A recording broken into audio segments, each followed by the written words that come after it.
I'm Gary Nickerson, And I'm Quinn Taggart. and this is Outside My Window. And our guest in this segment is West Nova Conservative MP Chris Dontermont. Chris, welcome back to our podcast. Well, thanks, and of course, Happy New Year to everybody. Yeah, I think that's a debatable thing as to how long do you say Happy New Year, and I believe that you say Happy New Year to somebody you haven't seen since the last time you talked, right? Which was Till about before. February. I think Yeah, till about February. Yeah, and then it's Happy Valentine's Day, and then all the other ones correct. in between. Absolutely. Chris, first of all, we want to ask you, were you able to spend some time with your family during the holidays? Actually, we really did because I think the way the sort of COVID-19 sort of played itself out with the Omicron wave, it was just things sort of got shut down. So, the boys were home. We were able to be a family. There was a number of yeah, I would call them, I don't know if this is correct, but honeydew projects, or at least projects that I promised to do to my wife a long time ago that didn't get done. So we got to work on a few of those. And then really when January rolled around, we had already booked a number of meetings with the municipalities and just sort of try to do that round of meetings again. But all of them got basically canceled and stuck onto Zoom. So we all of a sudden had a fair amount of free time. Wow, and when you've got free time, it's not free time, is it? No, no, God, no. We're still trying to catch up on the issues that are going on, or at the very least try to catch up on some home projects that take definitely a sideline when we're traveling to Ottawa or being back and forth. It doesn't give us a lot of time to deal with just the home stuff that everybody is used to doing. Chris, being a politician comes with, as you know, a lot of stresses and a lot of challenges. During your 16 years as MLA, you only lived 3.5 hours from home. When you were elected MP, the distance, of course, was much greater. Mm. Was that a difficult transition to make in terms of your family? I don't think it was a difficult transition. The problem I'm finding is the drives. The 3 hour drive is the same because I'm still driving to the airport and I'm sort of flying off to Ottawa. But Anne was able because that 3 hours. Anne was basically able to come visit Halifax, or we could be together as a family a little more. And the kids were younger too. But here, I'm up here for probably the next 4 weeks, and I don't think I'm going to come home because of Omicron. I don't really want to be traveling around too much. But it does change the dynamic a little bit where I'm so far away. Are you cooking for yourself, or are you eating out a lot? I am trying to cook for myself, but and right now Ontario rules, so the restaurants are closed for in-room dining, so you can do takeout and stuff. So it's just easy for me to snap something together here. Are you keeping up on the exercise then?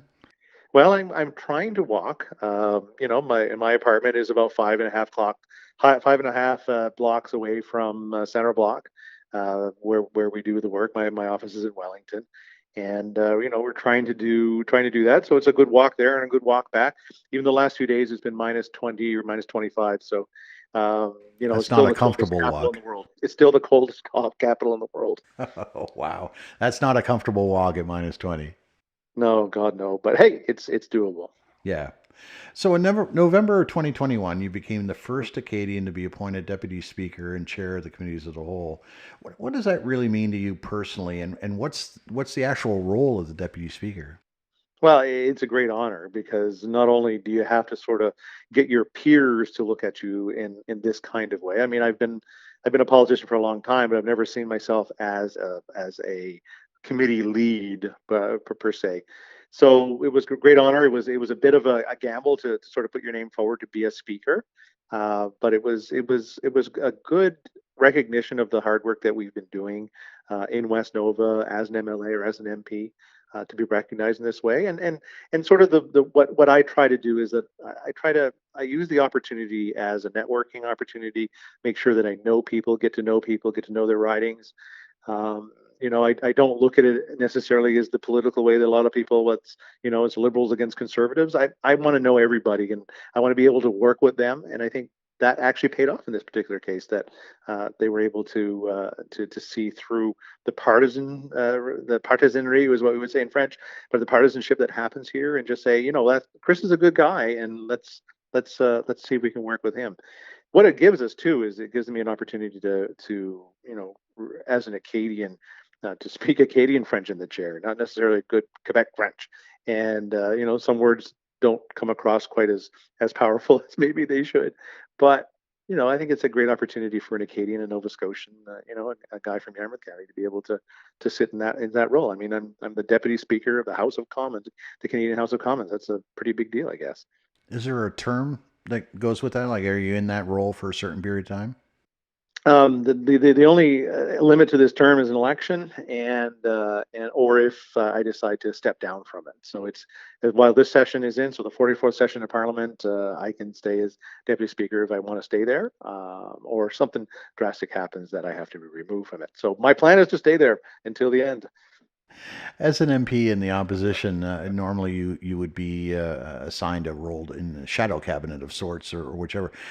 But as deputy speaker, do you have any of those types of responsibilities as well, or does that supersede? No, it supersedes. I had been appointed a deputy shadow minister for public safety, but when this started to roll around, that was basically removed and given to someone else. Because in this role, I'm not as nonpartisan as the speaker would be, because the speaker doesn't go to caucus meetings, doesn't interact with his party more than he has to, except for elections and things. So I have to sort of mirror that, even though I do get to go to a caucus meeting, I do get to work with my colleagues, but I don't hold a position as such.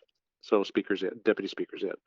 There was a point where the COVID restrictions kind of forced Parliament, like the provincial government as well, to do business via the internet. But how did that really change the dynamic of the interaction between the opposition and the governing Liberals? I mean, certainly if anybody's ever tuned in to Question Period, it's a bit of a raucous Mhm. kind of free for all of sorts. That's kind of hard to do over Zoom, isn't it? Well, it's hard to do over Zoom, so it was much more cordial in some cases. But what I think is missing is some camaraderie. Where even though we all belong to different political parties, a lot of times, in the hallways, in the offices, and heck, a couple of watering holes around center block, around the precinct, you get to know the other members. And there's a number of friendship associations and interparliamentary associations and those kinds of things where you get to know the other members of parliament. Through Zoom, you don't, and staying at home, you don't get to do any of those things. All those things have been canceled for the last 2 years. So I think there's a I don't know, maybe we're not being able to interact with one another quite the way we're used to. And I think Canada is actually suffering from some of that right now, because we find ourselves separated, and we're separated by a number of issues, and that is that COVID right now. I know for myself, being able to work from home is just a natural part of the Yeah. business that I do. My teammates are spread out around the globe. I've got one in New York, one in Australia, and one in Europe. So for us to be quote unquote in person just isn't plausible, right? Right. But one of the things about being in the office environment is you can kind of turn your chair around and chat to your seatmate or your cube mate Yeah. and talk your way through that. How's that working for you guys now? I mean, you got to pick up the phone, obviously, or messenger or something like that. Yeah. But that changes the whole dynamic too, doesn't it? Well, it does, and you don't necessarily have the opportunity to talk to ministers more than the 20 minutes they allocate to you, maybe once every 4 months. So but the House of Commons, normally you had the opportunity to go and sit next to them in the House of Commons and ask them a question that's important to your riding. I mean, during the last session in December, I had the great opportunity to sit down and talk to Jeanette Petitpas-Taylor, the Minister of Ocoa and Official Languages. I had the opportunity to go and talk to a number of the ministers on the front bench and to say, hey, here's something that's important for us. I would love to be able to sit down and talk to Minister Algabra about the Yarmouth Ferry, or that there's some great opportunities, and it's really hard to do when you're actually on a Zoom call, or a phone call at best. They get to know you when you're in the House of Commons. It's important. Has anybody showed up as a cat? Nope, nope, nobody identifies that way right Not now. not yet. Nope. Of course, that's one of the hazards of Zoom, isn't it? Oh, I'm not a cat. I thought that was really funny. Well, they turn a number of those things off. Apparently, on the backside of Zoom, we're not allowed to use a background because that slows things down, and all kinds of possibilities of screwing it up have been shut off for us just to make sure. Because if it's going to mess up, it's gonna be one of us. The backgrounds are I just they're chunky and obviously in the days that we're in now with movies and nice and crisp and clean CGI, having those Yeah. chunky backgrounds and people's heads half disappearing and so it just sort of makes it comical. I mean, No, and but we have to be careful of what our backgrounds are, and making sure we have our Canadian flag there, and books that are that are acceptable, and those kinds of things. So I mean, it's made everybody think of what their background really is. But for me, because we're still hybrid, we're basically hybrid until June because that's what they passed before we basically sat. So the end of November, we passed the bill or the motion that keeps us hybrid until June. I have to be here. The speaker role requires us to be in the chair, sort of directing the traffic, if you want to use that, right here in Ottawa. So, where before I would have been able to sort of sit in my basement or sit in my office in Yarmouth and participate, I can't do that anymore. So it does. There's some positives and some negatives to being deputy speaker. has it brought to the forefront some of the lack of high-speed internet in rural communities? Oh, absolutely. I mean, I'm lucky. Belleville's actually covered, but there's many parts of our riding that are not. But it's hard to believe when you look at even some of our cities, where I look at some of our very urban MPs having terrible internet service, jumping internet services, not being able to get their audio through. Like it's been an eye-opening experience, I think, for many of us to understand the I don't know the mismatch of internet services across the country. So I'm hoping that at least brings it forward to the providers. I think what we should do is that when we start to wane or change or something's wrong with your internet service, you can say, hey, listen, this is Bell or this is Rogers or this is just call out the provider that's not providing it for you, and making sure government knows about it to try to fill those spaces. I mean, we've seen a tremendous build out of Bell lately in our neck of the woods, or mainland telecom over in Clare, but parts of the country are covered by different ISPs, and not all of them are created equal. Do you think that the ability to access high speed internet is more in line now with basic running water? Yeah, it's almost a fundamental right. As much as you think that we should have power and clean water, we need to have a decent internet to be able to function. I mean, look at what we do. I mean, look at what's been happening where kids have been forced online to be able to go to school, and Well, how that's many the of other those side of people? it, isn't it? Right? I mean, Yeah, if you haven't got access to high speed internet, your kid kid can't go to school. can't go to school. So we need to do a better job, and we need to have some decent programs that are understandable. There's all kinds of funding opportunities for internet service, but I think the CRTC's got a big issue to play, or a big hand to play in how it shares that, or how different ISPs are going to share internet service across the country. It's more than just money, I think, in some cases. Was that not some sort of an election promise at one point? And I apologize, I didn't do the research on that ahead of time to figure out who it was that made that promise. But I thought it was like a chicken in every pot kind of promise.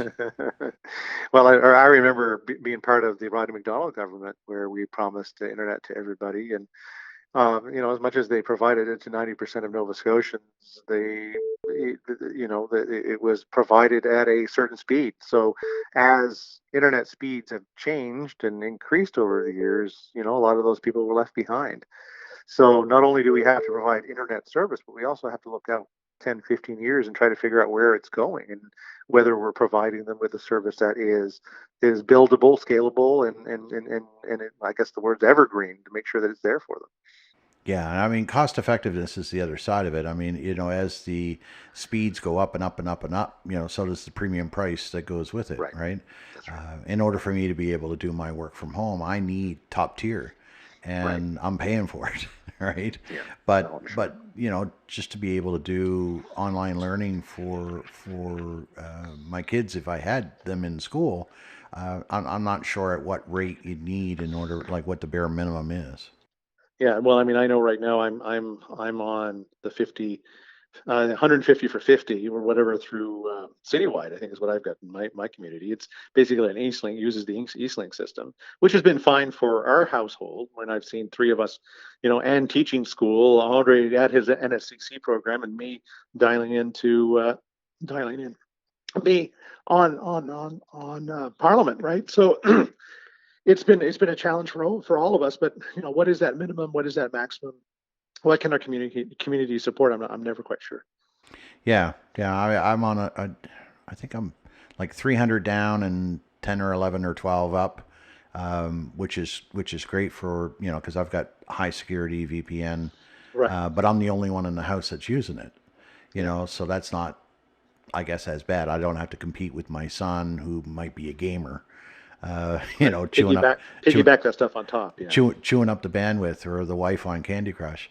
But so for me, it isolates me enough that it's okay. I really got to make sure that I have what I need in order to be able to do that work from home part. But Yeah. No. what do you see going ahead for this particular initiative? Do you really think we'll get to a point where everybody that needs it gets it? Yeah, I really think so, and I think as technologies are changing too. I mean, we can look at Starlink and what Elon Musk is bringing forward, and not necessarily a Canadian solution, but one that does include pretty much all of North America. But it's still better to have that piece of fiber come into your house. So I think governments, provincial, federal, will continue to support the big guys to try to make sure that they get service into those communities. Chris, you've said there's a tremendous frustration in this country, and I quote you. Can Yeah. you talk about that in terms of the lockdowns and the whole conversation surrounding vaccinations and vaccine passports? Yeah, I mean, I would say that the office is inundated with questions, concerns from both sides of it. So there's nobody in the middle, whether you're for it or against it. And what I'm finding now is that the people that are vaccinated look down upon or have created this second tier of people that are not vaccinated for whatever reason they've decided not to be vaccinated. So it's creating a lot of division that way. It's the rules and the regulations that have come down have always been challenging because they're sort of last minute. They change quickly. People are never too sure what the rules are going to be, so it's created a lot of frustration in what's been happening. And we hear it, and we're seeing it expressed in different ways lately, which I hadn't seen before. But I've never seen um, a constituency or constituents that have been this angry, rather whether one way or another. So I am worried about where we're going. I mean, I'm hoping we're done with COVID sooner than later, but we're still going to have to live with it for a bit, and I don't know if we're going to be able to get through it whole. As a country that is really together in helping fight this anymore. There's been federal initiatives and requirements and rules and restrictions, and then Mhm. there's the provincial stuff, right? Right. So how does that get coordinated so that you're not stomping on each other all over the place? Well, I mean, I think you've seen where the federal government has sort of said, we're not going to enact an emergency measures kind of thing, where even though we accept that we're in a health emergency, it's up to the provinces to sort of decide of how people are going to interact within those provinces, looking at the supremacy of those provinces, and then we'll deal with the things that are sort of national in scope, like the airlines, like the border, those kinds of things. So you sort of see the delineation of information, and then you see Dr. Tam working with Dr. Strang and other medical officers of health. So It's not been perfect. The challenge we have is, information is readily available. So you see what happens in Alberta, Ontario, or Quebec, and it might not be the same situation in Nova Scotia. So it creates a little bit of uncertainty, confusion in some cases of who's responsible for what. And after a while, you've been on the edge, you have a company that's continually being shut down because of lockdown requirements.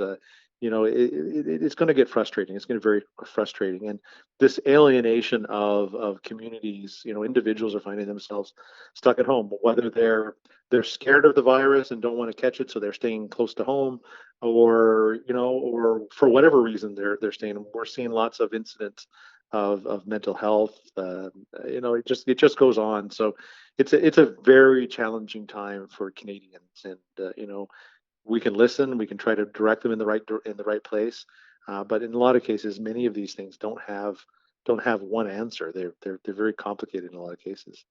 I know that delivery of healthcare is primarily a provincial Yeah. responsibility, but when it comes to a situation like this, which is obviously extraordinary and a once in 100 year kind of affair, what can the federal government do to help support issues like mental health? Because obviously that's got to be the hot button topic of the day.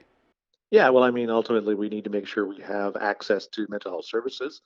Some of that requires money, but some of it requires a coordination across the country. Whether we get the 899 suicide prevention or 988 suicide prevention line up and running. There's lots of things that the federal government can sort of put its hand in. But and this is as political as I'll get today. Is we spent the last 2 years locking down and slowing down to sort of bring that curve down of the amount of people that are sick and having to go to hospital, because the hospital system cannot take the capacity, right? It doesn't have the capacity to take the people that are sick. But we are 2 years later and we haven't built any more capacity. So that's my frustration with the federal government, where it hasn't necessarily invested where it needed to invest to help those provinces expand its capacity in emergency rooms. Make sure we have the people that are trained, having the nursing staff that we need to have.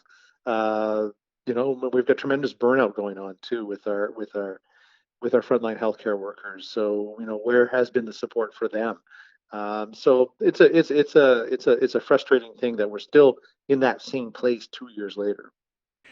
And not that the dynamic really is any different than what it was before, but I think No. more so people are realizing the ripple effect of things happening the way that they've happened. Do you agree? I completely agree. They understand the challenge. Most people understand the challenge. Some don't, unfortunately. But we need to make sure we have the surge capacity within our healthcare system to address issues like pandemics. And I don't think we were ready for it. As much as I'm sure there was modeling being done and making sure we have everything, but when we have a hospital system that was running at 98%, it doesn't take much to overload it. And having many people sick. I mean, right now, I think Nova Scotia's numbers in the sort of 80 to 90 people in hospital, it's almost too much. And we need to have better capacity or better ways to respond to that surge. How are we doing supply chain wise in the COVID response? I mean, there was a bit of a panic on Mhm. PPE, then there was a bit of a panic on vaccinations. Like, where are we at now? I'm never quite sure. I mean, I hear different reports from different places. I still think there's some facilities that are shut down because many of their employees have COVID. We depend on different places around the world for our products. A good example would be in the boat building industry. Wherever our resins and stuff come from like one plant in Texas. So we're having trouble getting some of those products that we need. But all in all, I think the grocery stores will be okay, depending on what happens with this trucking issue that we've seen over the last few days. But I think we're going to be okay. But if you're looking for a new Wi-Fi, or you're looking for something that's made in China or what have you, it's going to take a while to get it because New the cars. supply new cars, because you need certain products that are being built in places that whether it's the shipping system, the vessels, the containers. There's a lot in between that have been held up over the last few months because of COVID in different communities, different countries. I think we're just going to have to invest in old cars, no computers. Well, to take the computers out, they probably would work a lot better. There is that. Have you still got your car? No, I did and eventually sell it. I wasn't using it Uh, quite as much as I did, but it was I found someone that was going to love it, so I I think moved it on. that was important to you. I know. Yeah. Chris, this massive truckers convoy, even the Guinness Book of World Records is talking about it. It's huge. There's no argument there. I want to know your thoughts on this type of demonstration against government imposed mandates. Well, I mean, ultimately, I recognize Canadians' right to demonstrate, to protest, to try to influence a change that they need. I've seen lots of protests, whether it's been in the Nova Scotia Legislature or here on Parliament Hill. But the challenge I'm having with this one is not necessarily the truckers. I support truckers, and my brother's a trucker. I think they do a phenomenal job, and all through the pandemic have worked really, really hard to make sure products have been getting from our community to the world, or from the world to our community. Um, the challenge I'm seeing is these fringe elements that seem to be adding to this convoy, or using it for their purposes rather than for what we should be. We had been talking for weeks that the vaccination mandate for truckers was going to be difficult because there were still a number of truckers that hadn't been vaccinated. We should have given them the opportunity. We should have found ways for them to convince them to get vaccinated. But yet here we are now, where we have this big movement that's going on that I do worry is far beyond what it originally started from. Half of the emails I'm getting today are why are you supporting the convoy? And half of them are, why aren't you supporting the convoy? So, you know, it's almost an impossible thing to try to comprehend at this point. This is where we go into the conversation about social media as a double-edged sword. There it is. Do you think a protest like this could have happened pre-social media?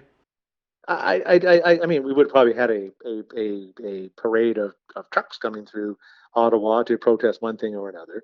But I think the size of it that we've seen at this point, the number of cars and people on overpasses, and people wishing them well, the fundraising of millions of dollars, it's all due to social media.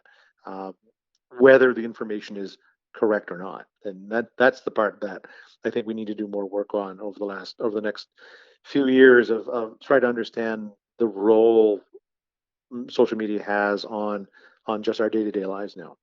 And that's the challenge, isn't it? How do you know? People say, "Oh, don't believe everything you read," and it really is true when you're talking Right. social media.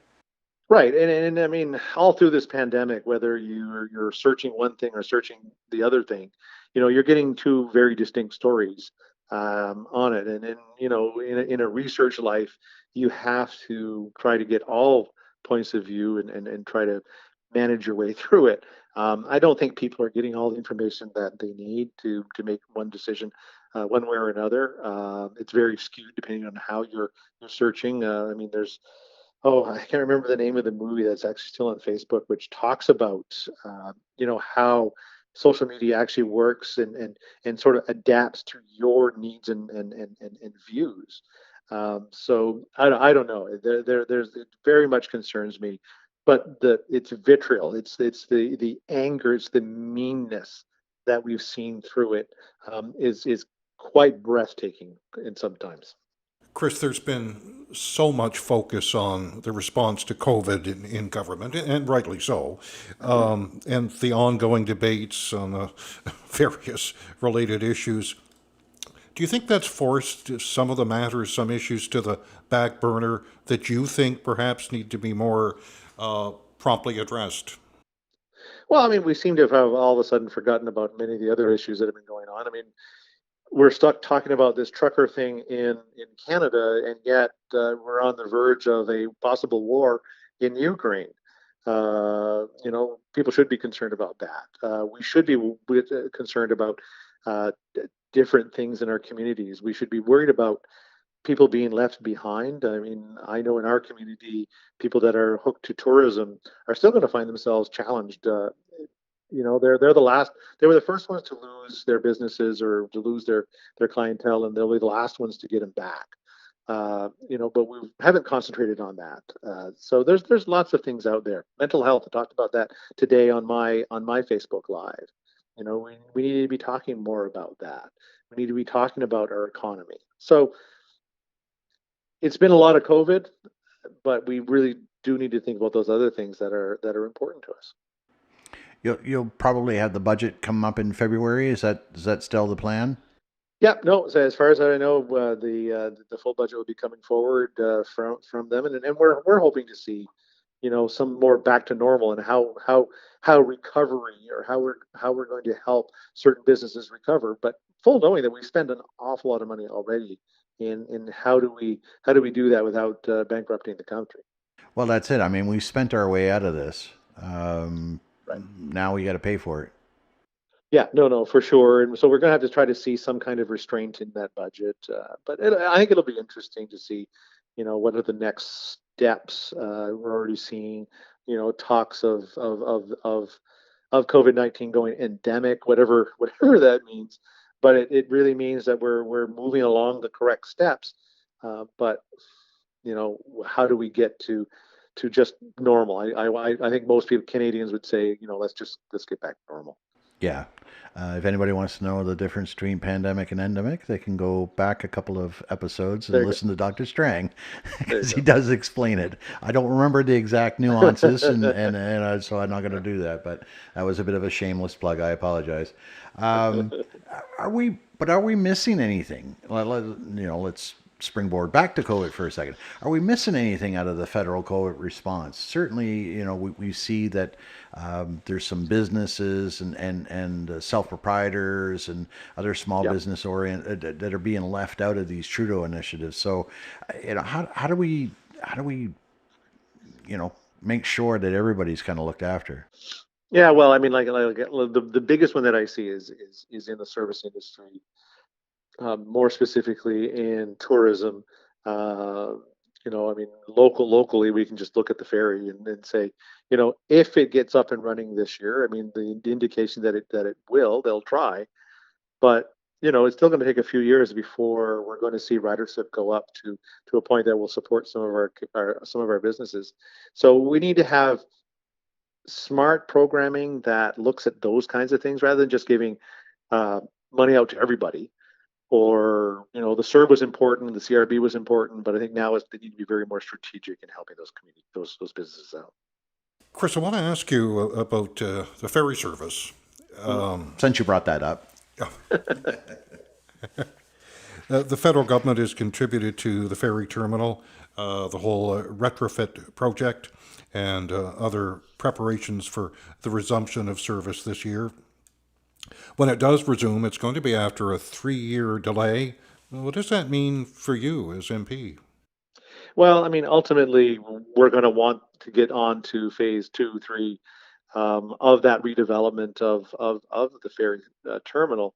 But it also comes to the issue of who's responsible for this. I mean, the history is probably known to most people that this was originally a federal ferry run by Marine Atlantic that was divested back in the 90s.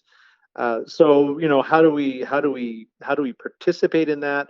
Whether Canadian Department of Transport is actually interested in taking some of those things back on.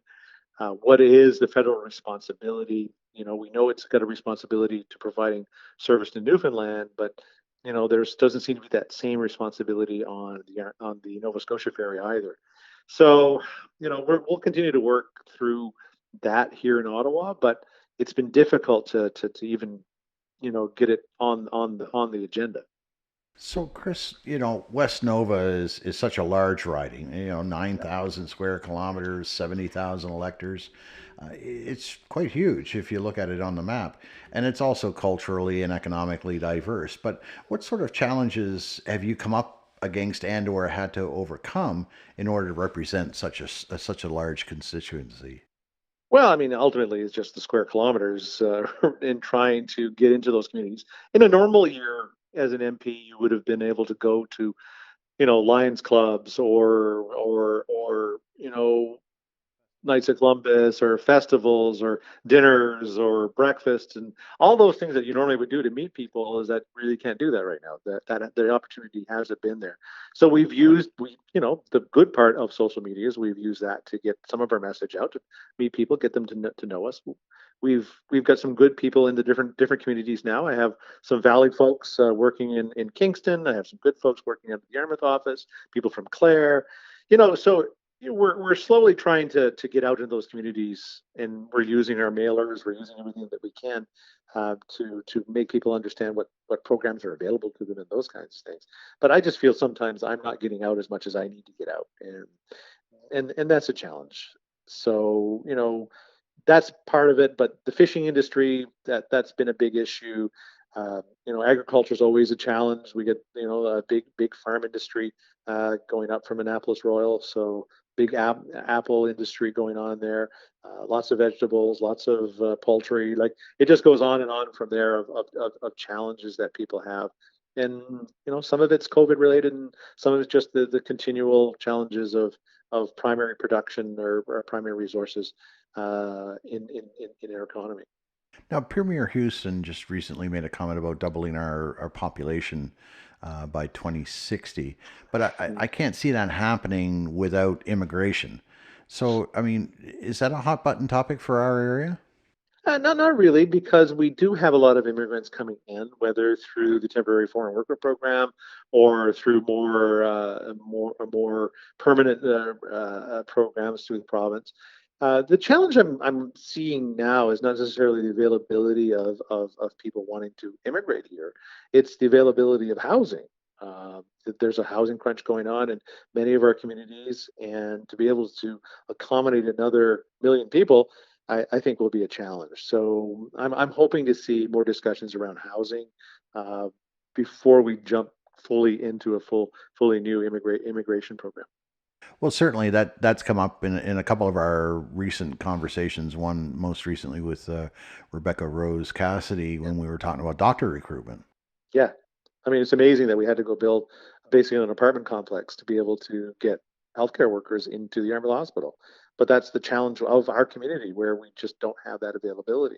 And that was done Uh, by the community, not by the province. That's right. I mean, hey, thanks to the credit union for stepping up on that one. It's an amazing project, but it does underline the bigger problem of housing, and we get lots of great old houses and old communities. We need to invest in the future, and part of it is the immigration side of it, but just we get lots of seniors looking for new housing options for them. They're just not there. If you're looking at a senior that's looking to downsize, um, can't afford to rent. I Yeah. mean, the cost of rent is just skyrocketed. Of course, property costs are right behind it. Yeah, no. There's a lot of other challenges that I think that the federal government can work with the provincial government, but it's a bigger thing that we've been talking, and again, being a little more political as a conservative party. It's just the actual cost of living has sort of got out a little beyond us, and hopefully inflation won't affect us too badly, but we need to see in that budget, and that's coming up in February. I'm an appreciation for that. Cost of living is getting a little out of hand. I mean, certainly people talk about increases in the minimum wage and the knock-on effects of that with small business and the like, but minimum wage isn't a living wage. Oh God, no. I think the last numbers that we saw for living wage, I think there's been a number of studies put on that one is like $19 to $21 an hour. But how does a small business that works really hard to make ends meet, how do they all of a sudden increase to that kind of living wage? It's definitely another one of those challenges. And then we're right back to mental health because that's where people end up getting pushed, right? Exactly. So, what's on your radar and what's on the party's radar for 2022? Well, my radar is to see a good season to I'm hoping that people are it'll warm up. I mean, people will be more positive. That we'll see an end to COVID-19. That the support programs will be there for some of the businesses that are having some challenges. That the lobster fishery will do well because it's very important to us in Southwest. I hope to see investments in our healthcare system from the federal government to try to bridge some of those gaps. In hiring and being available to them. You know, and quite honestly, I hope to sit in the chamber as speaker and be part of changing the course of Canada. And I think we've got an opportunity. I think as members of Parliament, we can do a lot of good for Canadians. And I'm just hoping I can be part of that, making everybody work together. That'll make those changes. Well, I think that robe looks good on you, buddy. We'll see how it goes. Chris, we can't thank you enough for your time. It's always a pleasure chatting with you. Well, no, it's always great, especially two great friends with you two.